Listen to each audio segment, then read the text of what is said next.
Have you seen this? American Graffiti with more beaver in it? Welcome to Have You Seen This? The world's only podcast about obscure, overlooked, and misbegotten media. All discussions will be spoiler heavy. You have been warned. This show would not be possible without the support of our patrons. If you would like to support our show, join us at patreon.com/haveyouseenthis. Patrons get the show a week early, and $5 supporters also get access to our Discord. Or you can tip us at our Ko-fi. Visit the link in the show notes. Wow, you just cut right to the chase there, didn't you? I mean, that's what this movie is. Yeah. What is your familiarity with Porky's? Because I have, well, basically an anecdote about it. Yeah. I was familiar with it in passing. I believe it may have existed on VHS, like, around my house, but I don't remember seeing any of it, probably because I wouldn't have been allowed to. Right, yeah. I mean, Porky's, having seen it, I gotta say, like, Porky's is not my kind of movie, but then I'm not a writer on The Simpsons. Tim, I am so glad that Porky's is not your kind of movie. Right. Let me put it that way. Yeah. And I didn't even hate this. Mm-hmm. I like I told you before, I laughed once. Mm-hmm. And that was it. And the rest of it, I was just kind of watching it like, huh, what a fascinating cultural artifact. Yeah, it is inexplicable. But yeah, I hadn't seen it until when I was an adult and could really appreciate being just an obnoxious dickhead of a teen. And I could really relate to these characters. Just a loathsome little horny worm. Right, yeah.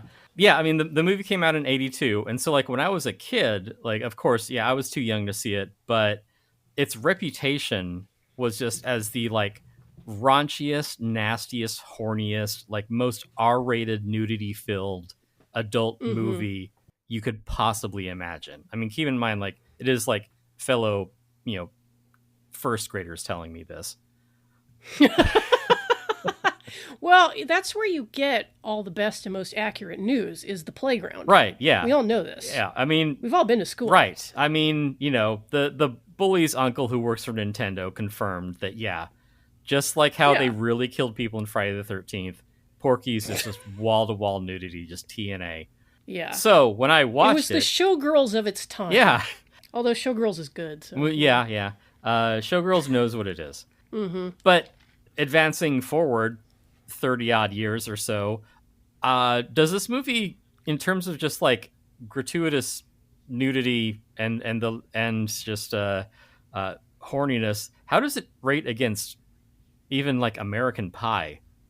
Yeah, this was, in a way, was really the kind of the granddaddy progenitor of all those raunchy teen comedies. Right.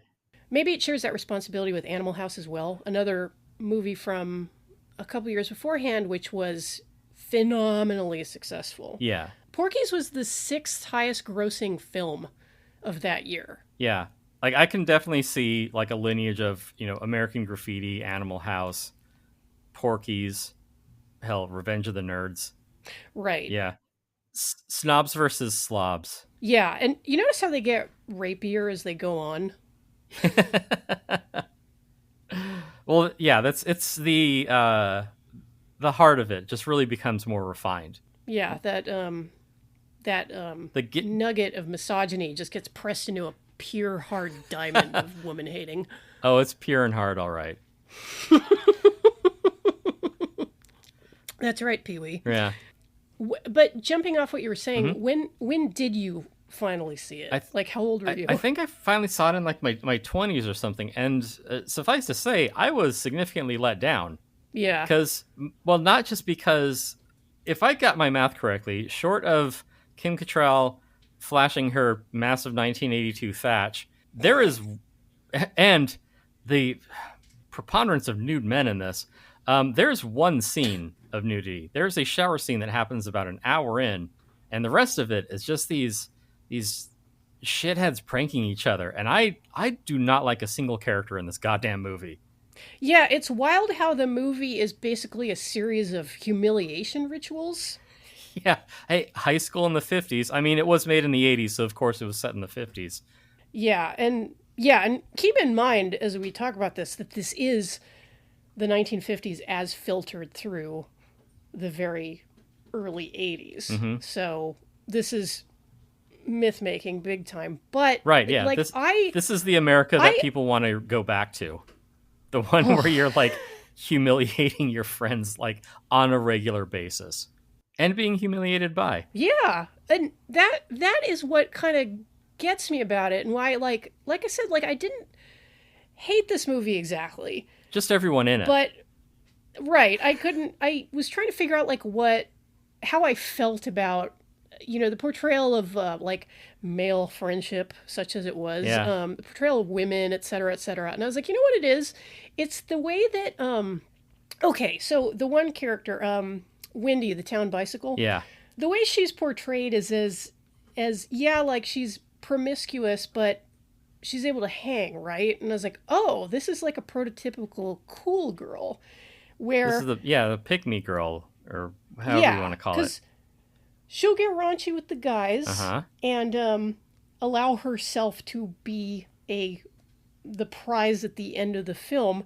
There is no thought given to how this might affect her psychologically. Like if she really is like that, good giving and game. Uh-huh. She just kind of like rolls with the punches. She'll ask around the restaurant for Right. Mike Hunt Yeah. and then laugh it off.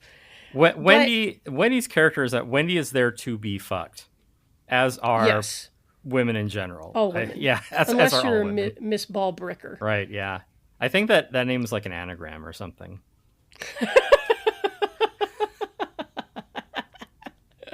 Yeah, it's subtle. Yeah. Like quite a bit of the movie. Mhm. At least they didn't dub pig sounds over her like they did with the titular character.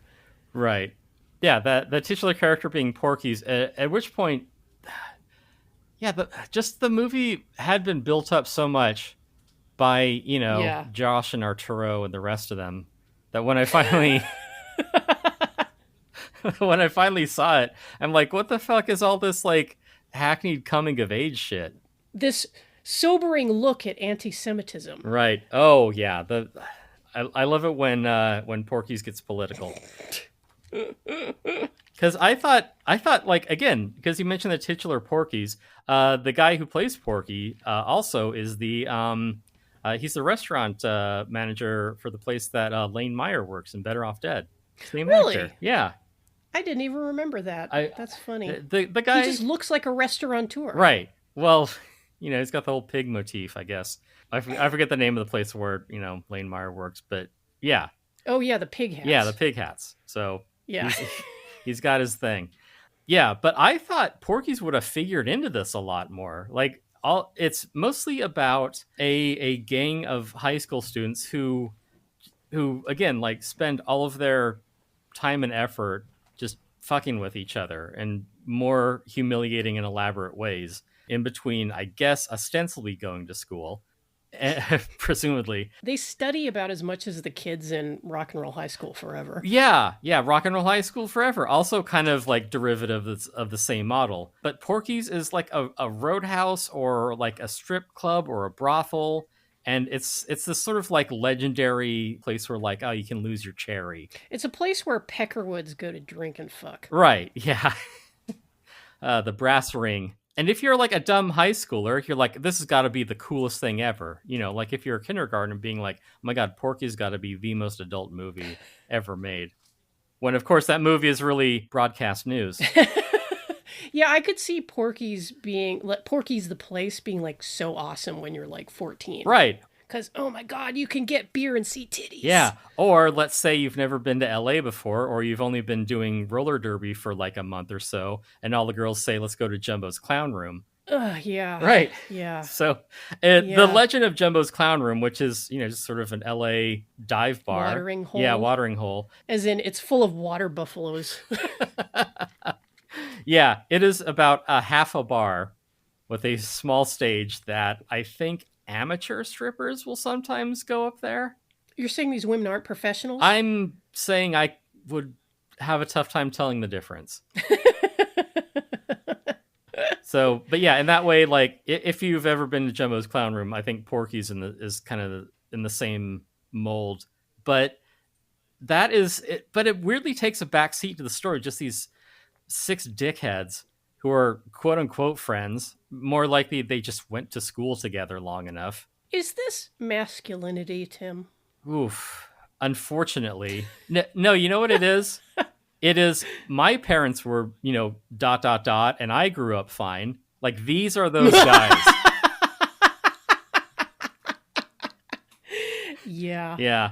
So it's like, what's this? It's just a little harmless humiliation and picking on someone and bullying, just day after day. It is Yeah. relentless Low hectoring. grade sexual assault. Right. The reason you can tell that it's funny, isn't that the kind of bad kid with the shitty father? That's Tim, right? In this movie? Yeah, it's like Tim Kavanaugh. Yeah. It is Tim. Yeah. Okay. Which I found funny, but like Kavanaugh, speaking of reckless alcoholics. Who also abuse wow, that women. explains a lot. Yeah. I bet he loves this movie. Probably, yeah, unironically. This just needs like a post-credit sequence of like, and then Supreme Court Justice Tim Kavanaugh.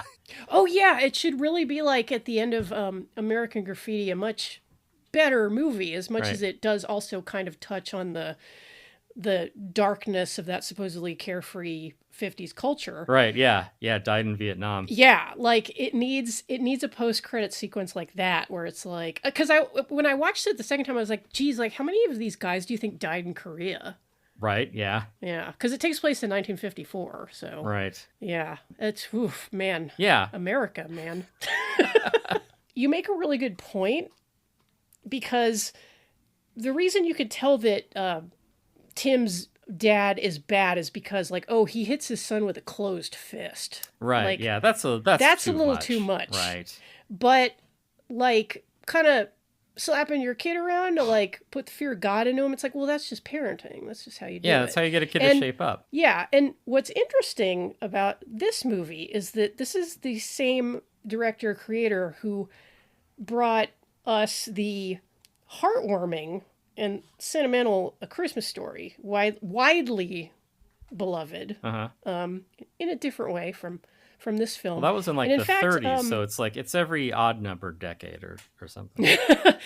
And in fact, the only reason Bob Clark was able to make A Christmas Story was because he did Porky's, which You can write your own ticket. made a hell of a lot of money, both in the theaters and on home video, of course, thus spawning all those elementary school playground conversations about how crazy it was. Yep. But, the thing about A Christmas Story is it reminds me of like an online friend of mine who I remember saying like how much he absolutely hated A Christmas Story because it presented this like really sanitized view of the time. And I kind of get what they're saying, because like the 50s is depicted in American culture as like so heavily mythologized and like kind of filtered through the already sanitized media that we had in the 1950s. In Right. movies filmmakers are still obliged to follow the Hays Code. Like I Love Lucy, you couldn't say that Lucy was pregnant Right. on TV. Yeah, they slept in separate beds. That was a bridge too far. Yeah, like that's wild. Right. But that's the way it was. And so people like extrapolate from that, like, oh yeah, like people just didn't like cuss back then or like have sex. And it's like, that is so not true. Yeah. And this movie is sort of like a repudiation of that point of view, but it leans so far into, not just that it leans so far into like the kind of gross part of the culture, but kind of the way that it presents it is like, oh man, like weren't those just the days? Like weren't things great? It was so crazy like, back then, the way we used to abuse that one kid. Yeah, like the days before reliable birth control or, non-segregated drinking fountains. Right, yeah. Yeah, I mean, they were able to find and hire a black guy for a very elaborate prank that just, in a way, doesn't make sense. There are a lot of things about this movie that don't make sense, but again, like, I don't know. It's like calling out, like, a kid, like, on the schoolyard for, like, telling tall tales about his uncle who works at Nintendo. It's like, I saw hardly any bush in that movie. You're a liar. yeah, what the fuck, man? It was mostly a fat girl. I wonder if our friend Bitter Corella knows about that part of the movie. Oh, geez. You got to sit through an hour of whatever the fuck this movie's doing. And I mean, don't get me wrong. I'm sure at the time, because clearly with all the money that it made and just like legacy that it holds amongst people of a particular generation and the Simpsons writers' room, like it must have hit on something. Like it just really resonated with people. But yeah, like, in terms of like, I think what I was sold and what I'm here for, I'm just like, I'm not the person. I'm not the target audience for this movie. I guess just because I don't like 90 minutes of sort of like relentless bullying and humiliation and then a little bit of sex. It's really wild how much of it is just like the setups and payoffs are all like fairly vicious pranks at someone's expense. Yeah. Which are then laughed off as just kind of part of the it's just part of growing up, your friends bust your balls. Yeah, and it's like, I guess. But it's this harmless pranks, like, maybe you egg his car or like, put Ben Gay in like Charles Whitman's jockstrap or something like that. It's just harmless pranks. What are you so uptight about? It's just bants, bro. Yeah, like we never leave our county. We've known each other forever, and it's fine to just casually bully your friends. It's what teenage asshole boys do. But, I repeat myself. And admittedly, I was like a severe nerd. So I was not in this milieu of, I am what I am. Yes. Yeah, you weren't in this. I was not a part of this. Thank God. Right. So I either would have been like a slut or like the fat bitch that is the butt of the joke. But I don't know. You probably were more likely to be the girl without any lines from Rock and Roll High School Forever, the one who like grosses out the other girls by eating sushi while dissecting a frog. That was kind of me because I did have a shirt that said "People suck" on it. See, yeah, there. See, I'll find your niche. Yeah, but I also howl very loudly when I'm like a dog. Anyway. Yeah. How, again, another, I shouldn't get on this, but like, that doesn't make sense. How does any of that work? We'll get to that. Okay. But I just realized that I steamrolled over my own point that I was making, which is very, very me. You bullied yourself. In addition to being a nerd, I'm also developmentally disabled. But as I was saying, I was not part of the like partying and drinking and whatever. Yeah, milieu you were busy honing your podcasting skills. Oh God, I really was like. Anyway, I do remember being a horny teenager because me and my best friend, who we talked on the phone every single day, and pretty much all that we talked about was sex and boys, like thus proving the truism that the people who talk about it the most are having it the least. Right. Yeah. I mean, I've been a horny teenager my whole life, so I mean, I can definitely relate. Right. Yeah, and I remember what it's like to be like so horny you think you might die, thinking like I am never ever ever going to lose my virginity. I'm so pathetic. Okay, so you do relate to Pee-wee then. The nominally. Well, I've never fallen on my hard dick, but I did wince in sympathy. Right. At that part. He's trying to do cock push-ups. Now, my question to you, Tim, is again as a male-presenting individual in American society, was your sex life this bound up with that of your friends? Because everything about sex in this movie is like a public spectacle. Right. Well, I don't think that we really didn't like, hit the showers after PE. Like, just changing back into our regular clothes. But like I've, played D&D with my friends on, pretty much like every other weekend. I've gone to, like Aladdin Castle and, the mall and, virtual world and hung out with them and, gone to, Bill's Bullpen and, the video rental store. Not once have I gone to a rape shack and gotten naked with all of them. You mean you've never driven 70 miles to attempt to procure a woman trafficked from Cuba? I guess, again, maybe I just wasn't that kind of guy. I just didn't have those kind of friends. Again, thank God. Yeah, but there's so many vignettes in this that I guess are like played for laughs that I'm just like, this is insane. Like, no, what person would do this? This is ludicrous. Yeah, and I think that my understanding of this movie is that this was Bob Clark, as well as pulling from his own experiences that of his friends. And I'm Mm-hmm. sure that those tales, as they say, lose no fat in the telling. Mm-hmm. So this is like a compendium of like things that a lot of different people have experienced, Mm-hmm. but it's still like pretty wild Right. when you watch it, which is why like I said earlier, I watched it as like this fascinating cultural artifact Mm-hmm. because like anthropologically it is fascinating. Right. Yeah. I didn't like I said didn't hate this movie. It's actually reasonably well made for what it is. I doubt that they spent a hell of a lot on it, Mm-hmm. but you know, it looks like a movie and mostly plays out like a movie. It's watchable. It did hold my attention. I don't know if just because I was like, Jesus Christ, what next? But Yeah. I'm gonna keep comparing it to American Graffiti and saying that, like, if American Graffiti is your like general idea of what the 50s were like, and then you see Porky's, it's such an inversion of that kind of mythology. that would legitimately be like a great double feature. I don't Right, know that yeah. I would see that double feature. I would program it for sure. Uh-huh. Well, go to Theater of Home Video or whatever. Ask them to do it. But you know how about 1,000 episodes ago when we covered Lex and I said like Lex is like the Cinemax version of Farscape? That is Porky's is the Cinemax version of American Graffiti. Like Yeah. it has like a lot of the same beats and a lot of the same notions of, you know, camaraderie and coming of age and, you know, losing your cherry and like hanging out with your buds and all this. But then also then there's full frontal every now and then. Yeah. Yeah, and there's like That's a good yeah, way of putting it. there's a midget cowboy at a strip show.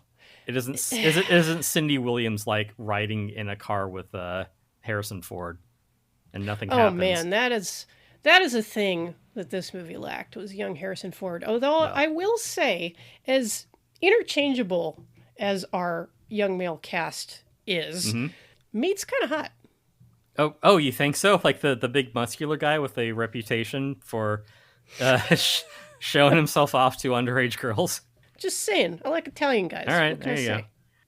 say? I wouldn't say that the cast is interchangeable, although they are underwritten.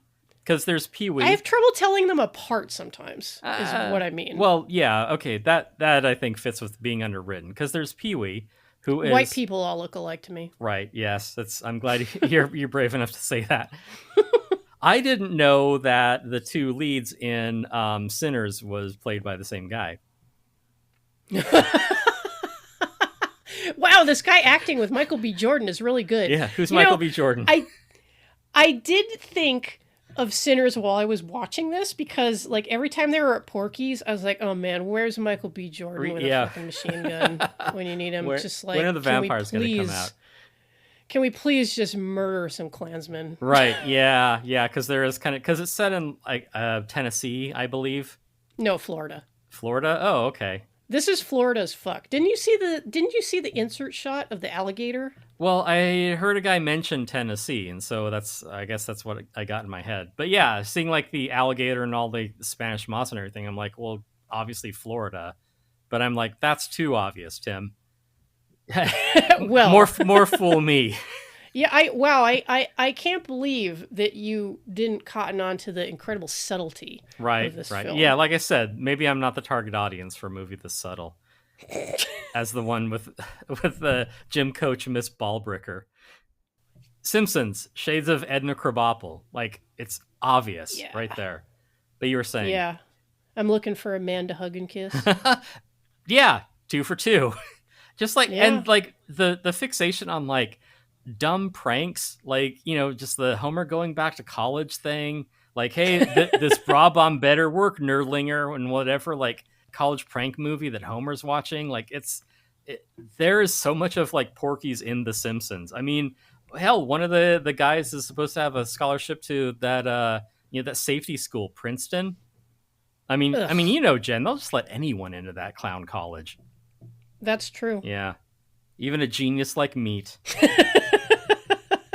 Well, don't forget, real he real gets hammered bookworm. because he gets rejected Right? Yeah. from his top choice school, which is Princeton, which leads to like a long bit about trying to cover up in front of the cops. The Mm-hmm. other thing about this movie is, it definitely, and this is the problem with it, is that it sells you this like veneer of transgression, Mm-hmm. but at the end of the day, like all you need is to be friends with a good, decent cop. Yeah, it didn't escape my attention that the cop saves the day at the end, which is why this is so like boomer nostalgia, like MAGA coded. It's like we're trying to make America great again. It's like, what America is that? It's like, well, the one exemplified in the movie Porky's, where a hamburger is 25 cents, and you spend all your days like you know pestering your friends and trying to get laid, and then your responsible older brother bails you out. Yeah, and plus, Porky represents the average American small business owner. Yeah, he's an entrepreneur. Yeah, exactly. Yeah, So he's actually the hero of the film. yeah, it was so unfair what they did to Porky. Yeah, yeah. I Yeah, mean, the man's just trying to get by yeah. But yeah, by being a pimp. right. But the characters are not interchangeable, but they are thin. Because like you said, there is this sort of veneer of rebellion, mostly as expressed by just trivial, albeit cruel pranks. But yeah, you have Pee Wee, who is constantly horny with a dick that isn't big enough. You have Meat, who, well, I guess is the opposite problem. Um, you have Brian, who, like, Brian is the, I guess, supposed to be like the moral center of the group, because he's always correcting them with like their casual bigotry. Yeah, he's the Jew. No, that's the other Brian. There are two Brians in this movie. Wait, there are two Yeah, Bryans? because Brian Schwartz was the Jewish guy. right. Well, maybe I got the character's name Who's wrong. the other Brian? The tall, goofy looking, brown haired one. But yeah, there is a Jew named Brian. Speaking of The Simpsons, I'm seeing double here. 4 Krusties, 2 Bryans. He's the Millhouse of the group. But yeah, there's a point where it's like, hey, thanks, Brian. Sure thing, Brian. Like, two Brians say bye to each other. And I just assume that there are two Brians. I didn't bother to go to IMDb because I'm not going to try and like match up like the headshot to the guy. Anyway, so let's Right. say he isn't Brian. He's Pee Wee's friend. And he isn't Sure. and he isn't Meat, and he isn't the other asshole. Tommy. Tommy, sure. Tommy's the one who gets his Tom- who gets sexually assaulted by Miss Baldricker. Right. Oh yeah, that's yeah, it's the other guy. Okay, well, okay, not to say one way or another whether the characters are interchangeable and underwritten, but the after all the like fucking around for like a half hour, then they go to Porky's, and their like preppy friend is like, I need to talk to Porky, he tells the bartender. The bartender's like, get fucked. And he's like, no, you didn't hear me, I don't want to talk to Porky. And like, all right, little fucking 17-year-old jagoff. But yeah, so Oh, that's not he's not a preppy. That's the like piece of shit redneck Mickey. Okay. The one with the death wish. oh, okay. Yeah, Jeez. right up at the beginning of the movie, like they call him a redneck, and he's like, "Kiss my rebel ass," Right. and I was just like, "Ugh." Okay, well, I guess I'm misremembering. You tried. Yeah, but I tried. But yeah, he's the one who's like, I got $100, and we all want to sleep with your strippers, which I guess in like 2025 money, that's about like $800 a person, roughly. Jesus. So yeah, so when Porky like cons him out of it and basically like throws him in the bayou, I can see being upset about that. But it's also like caveat emptor, like you're going to Right. find like sleazy chicks to pay money to have sex with at like a disreputable Right. place you've never been to. Like, what do you think is going to happen? Like, you basically failed your streetwise check. Yeah, like, and Porky is obviously like, he's not exactly a pillar of the community. He's kind of more of a But- heap of the community. Pile. What? um, the way that it goes down at Porky's is it's much in the same vein as the other film, because it isn't just that they don't just get robbed of money and pussy. It's that they are humiliated, because again, everything in this movie is public spectacle, because when Porky decides that he's gonna like embarrass these underage kids, everyone in the bar comes running to watch it happen. Right. Yeah, that's just, I guess that's just a humiliation fetish. And it is funny because it is, prefaced by, the abandoned fuck shack scene that was itself a prank, which in a way is kind of like, how do you guys not see this coming? Like, everything here has been a prank. Like, have you, maybe it was just a different time, but like, have you ever been in a situation where you were with a bunch of your bros and then they said, okay, get naked? And you're just like, okay, do what the man says. Yeah, that seems normal. I am a highly gullible person, just in every aspect. I've known you a long time, Tim. I can't, let alone you getting naked in front of other people. I can't imagine you even getting in the car to go to the weird sex shack. You just be like, nah, miss me with that. Right, yeah. Like, this is a setup, you idiots. Yeah, this is one giant red flag. But I guess like widely available pornography and like they're horny guys anyway. It's like, hey, the chance for like a sniff of pussy or like some other guy's cum on. Yeah, like, and they're all just pretty casual about like, oh, I'm sloppy seconds. Your third, your fourth. It's like, you guys are all going to have like herpes by the end of the night. It's like, well, also this movie was very much pre-AIDS, because this is the 1981 version of the 50s. Right. And this was when like, oh, you get like a sore on your dick, you just go to the doctor, get a shot of something and it clears up. Right. Yeah. Watch our episode on Ship of Shame about how to correctly address VD. Yeah. This is before sex equals death. Right. Yeah. Just, oh man. Yeah. Just like douche with whiskey and you'll be right as rain. Good for shore leave. Ship of Shame was kind of like a Porky's sequel or prequel, because like all those guys would have gone into the service and ended up getting VD. Oh yeah, yeah, absolutely. Yeah, there's Pee-wee. There's a guy who I mistake for someone named Brian. There's Gentile Brian. Yeah, there's Gentile Brian. There's Brian Schwartz, who I'm sure there's a Simpsons character who's modeled after him, and he's only like introduced like tangentially. It's like, oh yeah, also we are learning to accept the Jewish faith as well. Yeah, we'll that still say the hard R N-word, right? But we'll like deign to hang out with the Jewish kid. Yeah, even though like later, because there's Kavanaugh, who he's riding Jewish Brian's ass about being Jewish or being a Jew, I guess, until like Brian like cleans his clock over it. Yeah, and then Pee-wee and Gentile Brian, whose name may or may not be Brian, they kind of go to apologize to Jewish Brian, and they're like, hey, you sorry about Tim, like he's really an okay guy, and like we've known him forever. It's like, I don't know if that excuse would fly. Be like, yeah, I know our friend is a bigot and definitely has it in for you, but he's really an okay guy. It's like, that's kind of endemic racism. Like that's it sort of sounds like your friend isn't an okay guy, right? And this is a concept that we as Americans still struggle with to this day. Yeah, seeing as like I had to get into a fist fight with him for him to leave me alone. It's like, I don't think your friend is an okay guy. It's just you've known him forever, and he's not prejudiced against you in particular. Yeah, but and how like would just you imagine if conceive of that? Yeah, and just imagine, because like Brian is shown as being able to handle himself, is sort of implied that he's sort of a magical not only, Jew. He really is. Yeah. He's upper class, like he's obviously wealthy. He's got a really nice car. He's not some fucking hick.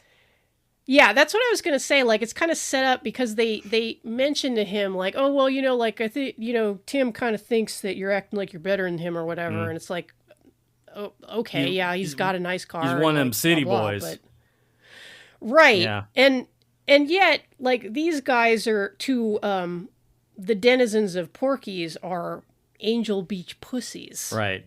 Yeah, they're sort of like people from Thousand Oaks.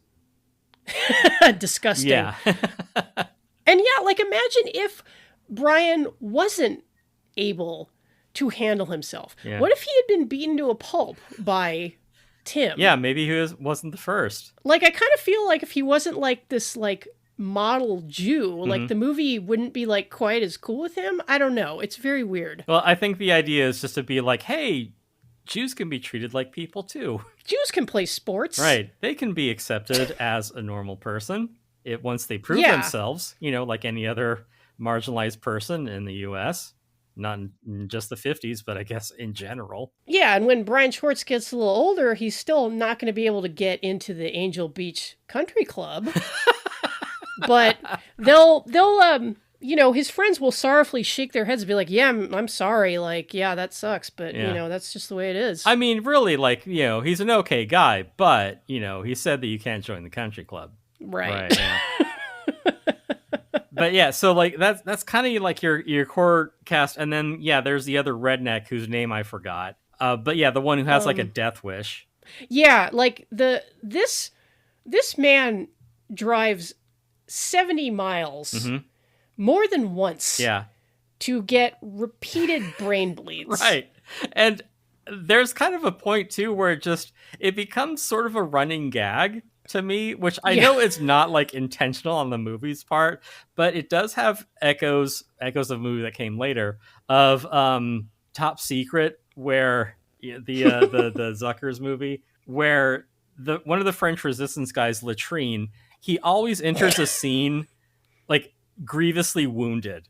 Like, he never dies, but he always he just comes just like beaten up and like patched up and bleeding. Like, every scene he enters, he's on the verge of death. Never dies, but anytime he comes back in, he's just come from like getting a beating. And that is this other character. Like, they go to Porky's, he, catches a beating, then he's like, I'm gonna go back to Porky's and set him straight. And it's like, you're going to fight like a half a dozen grown men. Like, you're a 17-year-old boy on his own. This isn't gonna work. So then, like, he disappears and comes back, just beat to shit. We don't get any more character development with him. He disappears again, and he comes back, just beat to shit. And I'm like, every scene, I got beat up by Porky again. Yeah, and it's like, okay, like, I get it. Teenagers constantly make stupid decisions. It's kind of like a defining feature of being a teenager. Oh, absolutely. Like, ask me how I know. You're totally emotionally dysregulated. You don't understand the way the world works, et cetera, et cetera. Uh-huh. But, like, what did he think would happen? And he's lucky he didn't end up permanently in the swamp. Yeah, just not coming back one time. Like a cold case murder from 1954. Like, oh, what happened to our friend Mickey? I don't know. He had beef with this owner of a, juke joint. Yeah.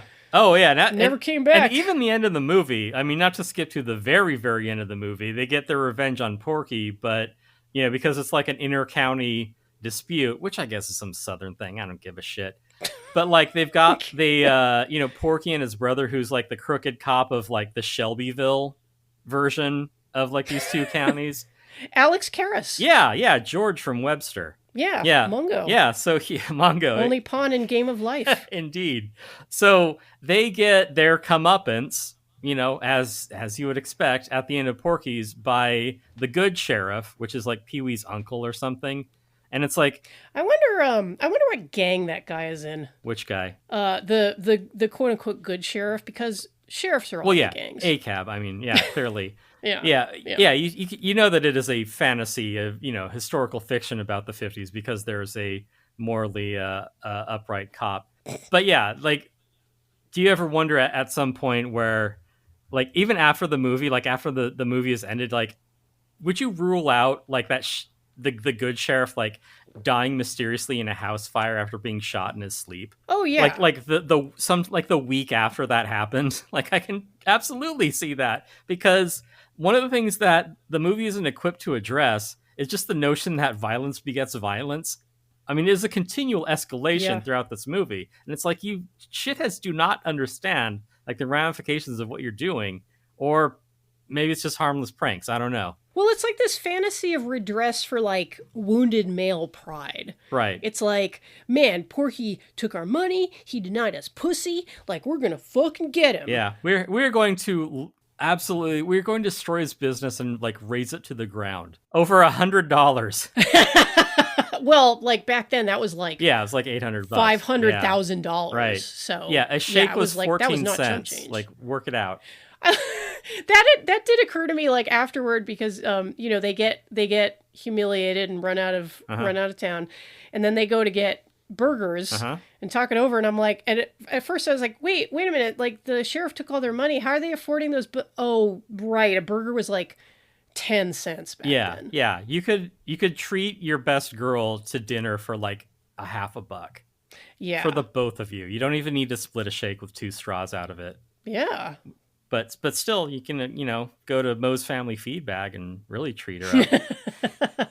Fuck it. Make that bitch pay her own way. She wants to be liberated. Yeah, for real. Get a job. She turned me down after she grabbed my rubbered up dick. Yeah, get a job as a PE teacher.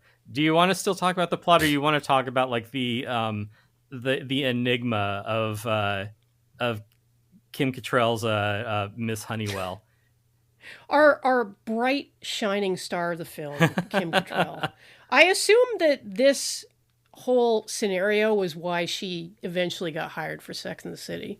That seems like Kim has just been this like throughout her career, and just like, okay, yeah, lean into it. You know what's funny is that she did have like kind of a career dip in the 80s. Like, what, you saying Mannequin was a dip? Well, Mannequin was very successful. Yes, because it is a perfect movie. Yeah, that's a bright spot. But then she also did City Limits. She played Tom Hanks' wife in Bonfire of the Vanities, which nobody liked. But really, before all this happened, like in the 70s, she did Rosebud with Otto Preminger. Oh, the name of the sleigh is Charles Foster Kane. It's for clitoris. Yeah. No. No, like, so... Never could find that sleigh. Kim is durable. She had been through it. It's like, you can't keep this woman down. And honestly, I don't care if Sarah Jessica Parker is actually the wronged party in that whole feud, and like Kim is actually the bitch, but like I am team Kim Cattrall. I love her. I sleep well at night not having any idea what the hell you're talking about. Well, apparently on there's a feud. I just said I sleep well at night not knowing. No, Tim, you have to suffer with me. All right. That's the whole point of this podcast. Why do you think I made you watch Porky's? Oh, it's an elaborate prank, and now you made me talk about it. Ha ha ha. Waste 2 hours of my evening. I hope you're really embarrassed and nude right now. Well, I am one of those things. Right, but Kim Cattrall, who I love, check out our Split Second episode, and then check out Split Second, because that movie fucking kicks ass. It really does. It's great. But yeah, so she plays Miss Honeywell, who is like an assistant coach. Mm-hmm. And she's got a flirtation going on with another assistant coach who badly wants to bone her, because everybody in this movie who isn't a girl 30 wants to fuck. Yeah. Which, I get it. Mm-hmm. Man, and did this bit get fucking tedious? It strains credulity, I have to say, because you have the crusty old coach who doesn't figure into anything. He's an adult. He may as well be a tree. Like, doesn't matter. You have the other assistant coach who's one of the dumb cops in Black Christmas. Oh, no way. So friend of Bob Clark. Yeah, I guess so. Man, like, I still can't believe that the same person who made Black Christmas made this movie. Like, I can and I can't at the same time. Bob Clark was just, a string of hits. I don't know. That's why he gets, the writing and directing credit on the movie. Actually, I think Christmas Story flopped. Yeah, but I mean, its reputation has since grown. Oh yeah, like that doesn't even matter at this point. Right? Like, yeah. Everybody loves that movie and Fragile and all that shit. Right. Yeah, but he's one of the dumb cops in Black Christmas. Is there any other kind of cop? Right. Like, as we discovered in our Money Movers episode, they do not select for IQ. No. Yeah. In law enforcement. But you were saying, I'm Yeah, sorry. but yeah, so it's him. It's the assistant coach, the Bob Clark regular featured player, and then it is the other horny gym coach. The Bob Clark regular keeps alluding to like her being a dog, Miss Honeywell, and it's like, oh Lassie. yeah, Lassie. Do we need to explain Lassie to people? Do people remember Oh Lassie? God, I hope not. Maybe Scooby Doo, because apparently, like everyone, like Scooby Doo is eternal. Like little kids still know Well, Scooby Doo, which I don't understand. well, Scooby Doo and the Scooby Gang. That's durable IP. Everybody loves Scooby Doo, Okay, and everybody hates Scrappy Doo. But anyway, okay. So let me put this in terms that people can understand. that's like one of those Lassie. void comp tests from Blade Runner. It's like, do you love Scooby Doo? Yes. Do you hate Scrappy Doo? No. Like, oh no, this one's a replicant. This isn't a normal human. Scrappy Doo like crawling across the desert. You flip him over on his back. I mean, you're not helping him. Why not? Because he's Scrappy Doo. Fuck that little pup. Yeah, fuck him. I hope he dies. Right. But let me put this in terms that the audience will understand. Lassie was the Rin Tin Tin of her time. God, you're not helping. I think that should clarify Okay, good. it. Like, No, Lassie was Triumph was, the of insult course, comic dog? No. right. She pooped on everything. No, Lassie Even was that's a dated the reference. yeah. God, I know. It's just like dated reference after dated Yeah, reference. tell me a notable celebrity dog from the last 5 years. Wishbone doesn't count. Bluey. Oh, thank God. Okay, Lassie was the Bluey of her time. an Australian I've never cattle seen dog. Bluey. No, because you aren't an Australian child. Right. But Lassie was a wonder dog from a TV show called Lassie. She was a collie and she was super smart, which is funny because my understanding of collies is they're actually very stupid. I don't know. The fan mail that we get from collies really says otherwise, but or maybe that's the point. Yeah, they listen to this show. Look, I know we have a lot of furry fans, but let's be serious. No, he's just making allusion to something popular that you would hear in culture. You know, maybe you could say that you could say Lassie was the Poochie of her time. See? Right. Man, red weatherwax died in vain. Anyway, so the joke is that people refer to Miss Honeywell as Lassie, and the younger coach is like, "Come on, like tell me, why do they call her Lassie?" And the older coach's answer is simply to howl. And this Right. gets, man, like if you watch this movie more than once, like you're just like, okay, like yeah, Yeah. let's just get to the equipment room or whatever. Like You will never laugh as hard as at this movie as it laughs at itself. that's another thing about it. Yeah. Because have you noticed how often the comedy is like helped along by characters laughing in the movie? I think that's just a different like mode of comedy like at the time. I mean, just watch any like, I don't know, Burt Reynolds or like Dom DeLuise movie. Like, you know, they're like cracking up constantly, and that's like the joke is, or hell, just watch Jimmy Fallon try to do comedy. I was just going to mention Jimmy Fallon, Right, yeah. not being able to keep it together during SNL. Which I think other people pointed out, like that's like a comedy dodge. It's like it's stealing laughs. Like we're all working together to do a bit, but it's like if you're Mhm. breaking, suddenly it is about you breaking in the bit rather than just doing comedy. It's a way to like Yeah. basically like cheat. Yeah, and the thing is, it can be like, it can actually add to a sketch or a bit or whatever Mhm. if you see the actors trying to hold it together, like Right. the Dennis sketch with Harvey Korman and Tim Conway from Carol Burnett Show Okay. comes to mind. Like they are barely keeping it together, and it's very funny. Yeah. There's a one of the Gumby sketches on Monty Python where Michael Palin can barely get through his line without slightly breaking. That's funny, but that's because those guys didn't break all the time. Right, yeah, it isn't the thing that they're known for. Like, was there like a Dana Carvey show sketch where it was like Steve Carell and Steve Colbert? It's like two waiters who are like nauseated by food, reading the menu, and they're just like trying to hold it together. Yeah. But anyway, yeah. So comedy is a lot easier if the people making it are laughing at it, because then you know it's funny. Right. But yeah, so it's this long walk to be like, oh well, if you get her up in the whatever in like the equipment room, then she'll get really horny and you can fuck her and then she'll sound like a dog. Right. And She that, doesn't really. yeah, she just gets really excited, which I know you don't want, or it's not important really. It's irrelevant when you're having sex with a woman whether or not she's enjoying it. But I guess the joke is that she really does. Isn't that crazy? Yeah. The very notion Yeah. of pleasing a Yeah, woman. she is horned up. Yeah. And it's great because she's very young and hot. Doesn't even take her top off. What the fuck? Porkies. Well, I mean, she just wants to get right to it. Yeah, I mean, that's true. respect. Right. And this is a thing, like, and I know that, like, some ink has been spilled, among other things, on this scene. It's Man a ink. depiction. Yeah, it's depiction of female sexuality, women in general, etc., Right, etc. Like, I don't have a huge problem with it because it's like, I've snurfled a few undershirts in my time, so no disrespect.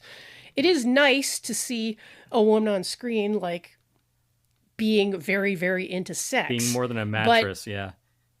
right? But the way that it's treated is this like freak show, where again, it's the same mode as the rest of the movie where it's like sex is this ridiculous public spectacle for your friends to laugh at while you fuck.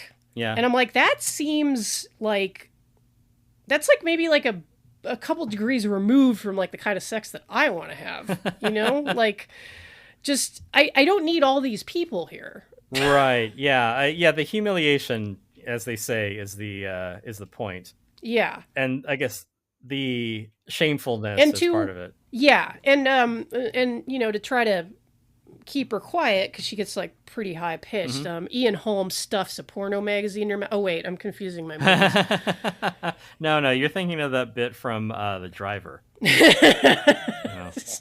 The assistant coach sticks a gun in Kim Cattrall's mouth and says, "Suck it, bitch." Yeah. It isn't that kind of movie, but Right. Yeah. No. it's all on a continuum, really. Funny in a different way. But yeah, so that scene happens as you expect, and then the other assistant coach is just busting up, just like tears of laughter, which I'm like, yeah, I'm glad you like it.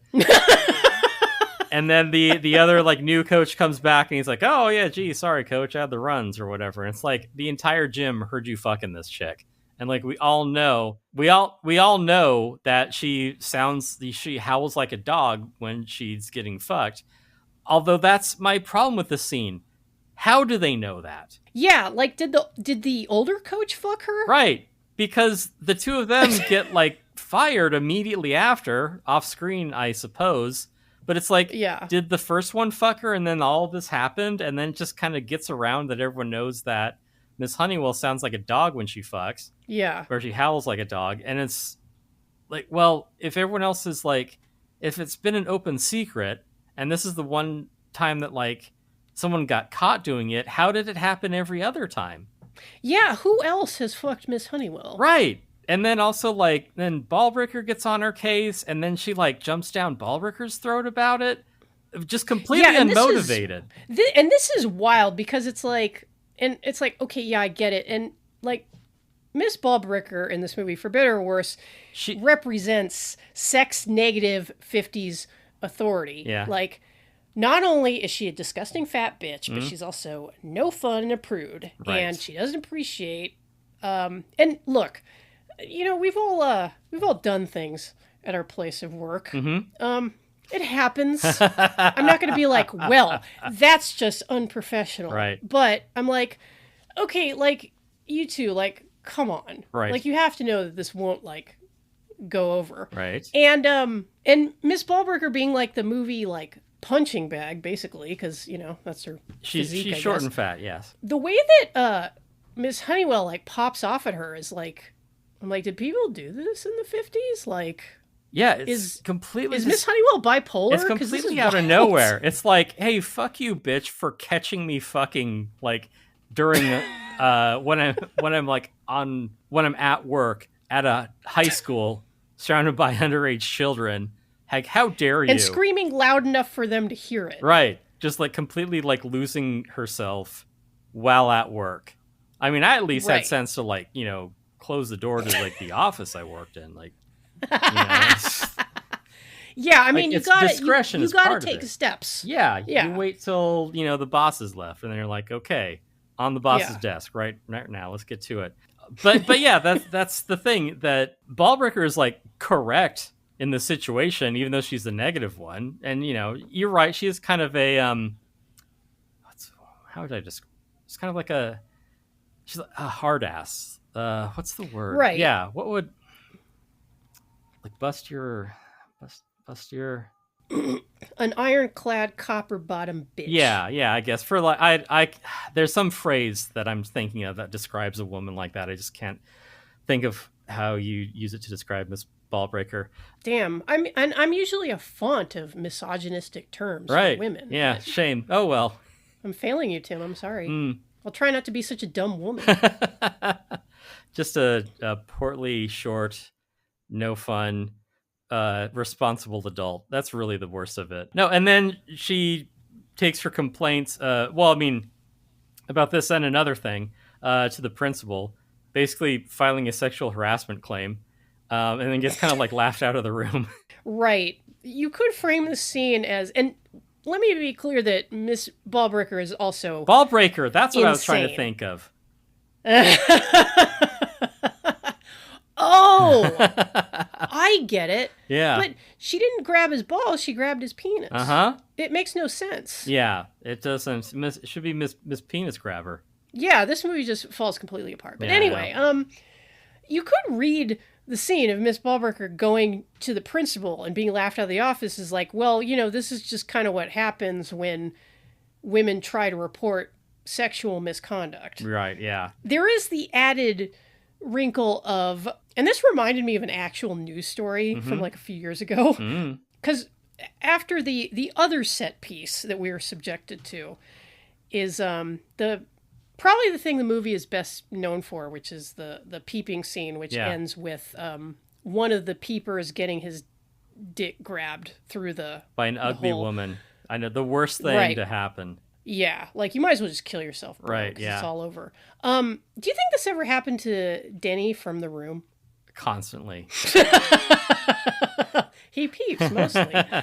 We really should re-record that Room commentary. But anyway, yeah. So because Miss Ballbreaker is like so obsessed with finding out who these horny little perverts are, she wants to be allowed to look at the penises of these underage males, which is insane. Yes. Like that is an insane thing to want to do. She's very much in the wrong here in that case. Yeah, it's insane on two levels. The first level being, here's a woman reporting sexual misconduct, getting laughed out of the room. And then on the other hand, it's a school administrator saying, am requesting the ability to examine the genitals of some of our students. Right. Yeah. Man, everything old is new again. Yeah, I guess considering so. how we now treat girls' sports in this country. Yeah. It's a PE teacher, no less. Yeah. This does have one like genuinely funny moment in it. Once you get past all the characters, absolutely just crying, laughing as the scene goes on to let you know that it's funny because of how awkward it is. And like, yeah, I feel like a funnier, well, if it were done, I don't know, and like later on, like as, comedy kind of went through, cultural changes, it would just be played straight, and that would be hilarious. Whatever. Yeah. It was more in the like Animal House mode than in the like, I don't know, Naked Gun mold. Whatever. Yeah. But anyway, yeah, it's that whole scene of them just like cracking up at her being like, there's a mole on that dick and I can identify like the tallywhacker. I just need you to let me look at 5 underage dicks. Oh, and by the way, the girls are routinely having their privacy violated. Right, yeah. But they're like out of a penthouse for them. They're game for it.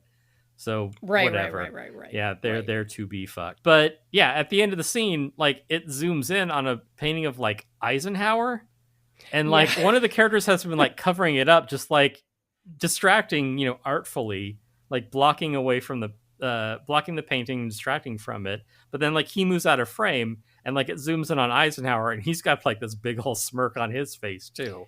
Yeah, which is, that's pretty funny. Yeah, it's visually it's very funny, and I just like that it's set up in a way that is like revealed to you in a way that was there the whole time, but you didn't see it.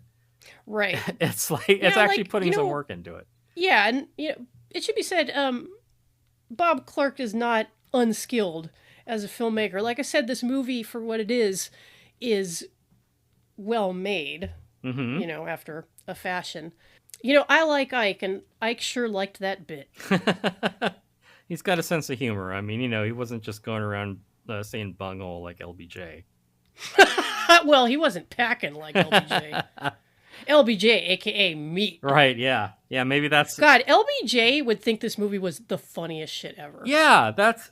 Well, again, like on Blue Sky that I saw the other day, about the, like, Epstein birthday book, and all just, like, the relentlessly creepy notes in there.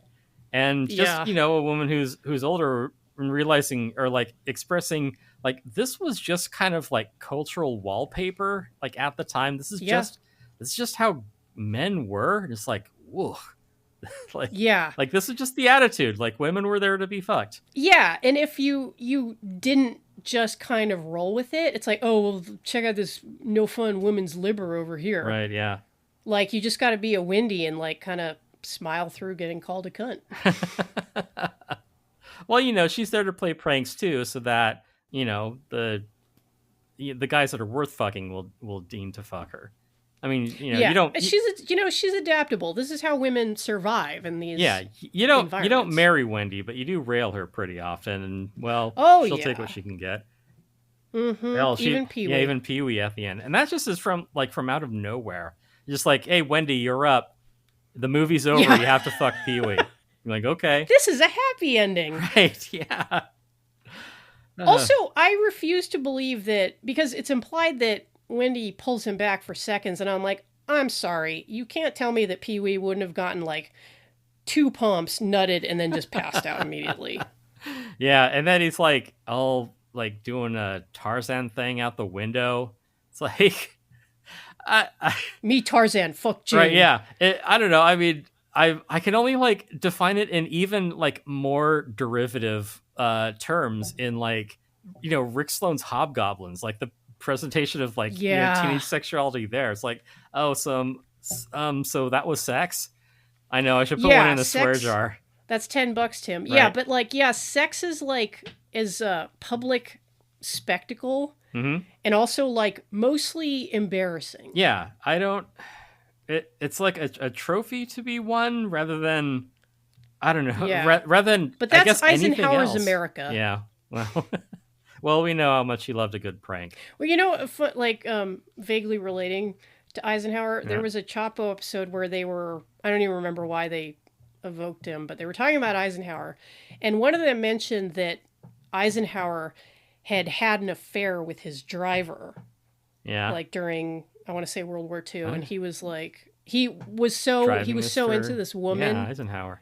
That he was so into this woman that he was actually thinking about quitting. And, his bosses were like, what the fuck are you doing? Like, get back to the fucking war. Like, what, like, come on, you got a job to do. Yeah, fuck your driver and get back to work. Yeah, but like, because I didn't know the story until then, and because I have internalized misogyny and I'm sexist. Well, you're a dumb woman. You would think so. Yeah, I assumed that his driver was male.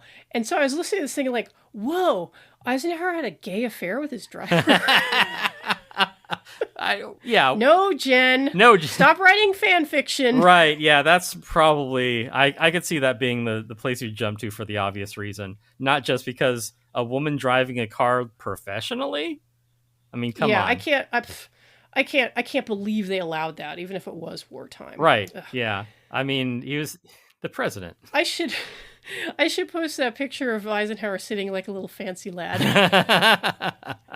I showed that picture to my mom and she got so upset. Right, yeah, because she's like legitimately upset. She was like, that's AI. And I was like, no, it isn't. Yeah. This is off Getty Images. It's real. Yeah, she's like, wow, I can totally see why he had sex with his male driver. He was gay as you please. Yes. Yeah, you could be forgiven. No, Eisenhower wasn't gay. He found it very funny that women were routinely being humiliated in school. Right, yeah. in your Florida public schools. Yeah. Yeah. I don't know. Should we talk more about the peeping scene? Is it necessary? Well, it is the only scene that matters in this movie. Yeah, it really is. That is really the cultural legacy of Porky's. Uh-huh. Like, I think it's I think people have heard of this. It's I don't think it's like necessarily like a durable like Friday night I'm sure rental. Yeah, I think you just had to be there at the time. Like you had to be like a young man, of a certain age in the 80s, nostalgic for the 50s, and being like, I can relate to these just relentless dickheads. Yeah, and the you had to pranks be they get white, into. Yeah. maybe Jewish if you were cool. Right, yeah. Yeah, I mean, well, definitely, like, white or not, definitely privileged. Like, you had to be like, everything is, like, the world bends to my whim. Like, everything serves me. I get what I want. I do as I please. I'm basically a Supreme Court justice. Yeah, like the world is my oyster, and anyone who wrongs me deserves to be obliterated, as they do with Porky at the end. Yeah, and like I get it because like it is satisfying to watch Porky sink into the swamp because like these are not like chill dudes, and they've probably put a few bodies in that swamp or fed them to gators. Yeah. Although, like, if it is like a completely like a prank based economy here, I mean, you can't fault Porky for pulling like an adult-sized prank on a bunch of teenage pranksters. It's like, you get as you give. Yeah, you wanted to party with the big boys. Right, yeah. The biggest boy. Yeah, and you got put in your place because you're fucking 17. Yeah. Oh. Yeah, and really, like, so much of this movie is about, like, well, like I said earlier, like, wounded male pride. And how they are finally made whole by pulling the police into, like, a county-wide conspiracy involving massive property damage. Yeah, just destroying his police business. Overreach. Yeah. Yeah. I mean, maybe it's a good thing that there's only one black character briefly in this movie. Yeah, he would not get the same sort of like slap on the wrist that the other characters seem to. Yeah, because they otherwise act with impunity. Like everything is resolved in an extra legal fashion. Like is your friend visibly drunk in public? It's like, all right, well, your Jew friend convinced us. Just get him home. That's right. That really is how it comes across. Like, we got our Jewish friend who can, he's got money and can talk smooth. It's like, he's basically our lawyer. It's like, okay. That's a cool way to portray I didn't even Jewish people cop on to screen. that. Yeah, he's our Jewish lawyer. Yeah, and I'm like, is this what happened to Bob Clark, or did he like have to go to Hollywood and be like, oh, I'm cool with Jews now? Right. They're everywhere here. No, he's there to clean up after them. Yeah. They are a bunch of like white hicks who act with impunity. Yeah. Fuck.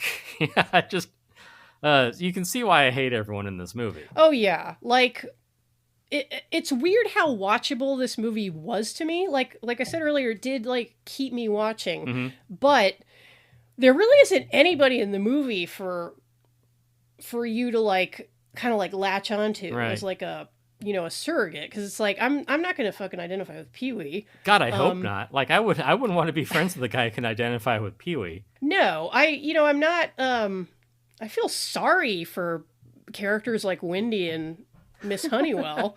Yeah. Also, like that is the other thing that's like not really stated about Honeywell. So like she fucks the one guy, and I guess she's just in love with him. Although like apparently she'll fuck anyone if she can like smell some gym socks. But it's like, did she just lose her job?